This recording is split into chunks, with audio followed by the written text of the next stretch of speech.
Ladies police एहलकारनि लाइ briefing session जो इनेकाद। दादू खां रिपोर्ट करे रहियो आहे सखी सरदार चारण। एसएसपी दादू कैप्टन रिटायर्ड अमीर सऊद मक्सी पारां लेडीज़ पुलिस एहलकारनि जी सलाहियतुनि में इज़ाफ़ो करण लाइ एसएसपी ऑफिस दादू में हिकु ख़ासि ब्रीफिंग सेशन मुनक़िद कयो वियो। ब्रीफिंग सेशन में ज़िले जे सभिनी थाणनि ऐं मुख़्तलिफ़ यूनिटनि में मुक़रर लेडीज़ पुलिस एहलकारनि जी वॾी अंग में शिरकत। एसएसपी दादू लेडीज़ पुलिस एहलकारनि सां मुख़ातिब थींदे संदनि ज़िम्मेवारियुनि ते रोशनी विझी चयो त औरत एहलकार पुलिस डिपार्टमेंट में मर्द एहलकारनि जे बराबर हैसियत रखनि थियूं। औरत पुलिस एहलकार मुआशरे में इंसाफ़ जी फरहमी, औरतुनि तोड़े ॿारनि जे मसइलनि जे हल में अहम किरदार अदा कनि थियूं। एसएसपी दादू हिदायत कई त ज़िले में मुक़रर लेडीज़ पुलिस एहलकार पंहिंजी कारकर्दगी वधीक बहितर कनि ऐं सर्च ऑपरेशन्स, छापनि ऐं औरत जवाबदारनि जी गिरफ़्तारी दौरान मुकमल प्रोफेशनलिज़म जो मुज़ाहिरो कनि। सेशन में senior lady police officer inspector Benazir Jamali पिणु पेशवराना फ़र्ज़नि बाबति औरत एहलकारनि खे ब्रीफिंग ॾिनी। सेशन दौरान लेडी इंस्पेक्टर बेनज़ीर जमाली जी बहादुरी खे साराहियो वियो ऐं खेनि औरत पुलिस लाइ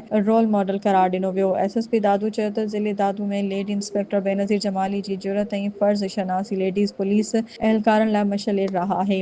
एसएसपी दादू लेडीज़ पुलिस एहलकारनि खे थाणनि में मुहरर तौरु मुक़रर करण जी बि हिदायत कई ऐं चयो त थाणनि में मुहरर जो कमु करण सां औरत पुलिस एहलकारनि जी पेशवराना सलाहियतुनि में वधीक निखार ईंदो। आख़िर में सेशन में शिरकत कंदड़ औरत पुलिस एहलकारनि पंहिंजे ख़्यालनि जो इज़हार कंदे चयो त अॼोके सेशन असांखे पंहिंजी ज़िम्मेवारियुनि खे वधीक सम्झण ऐं बहितर कारकर्दगी लाइ हौसलो ॾिनो आहे ऐं एसएसपी साहब पारां ॾिनल रहनुमाई असांखे वधीक एतमाद ॾिनो आहे। उन्हनि वधीक चयो त अहिड़ा सेशन मुस्तक़िल बुनियादनि ते थियण घुरिजनि त जीअं औरत एहलकारनि जे स्किल्स ऐं प्रोफेशनलिज़म में वधीक सुधारो अचे।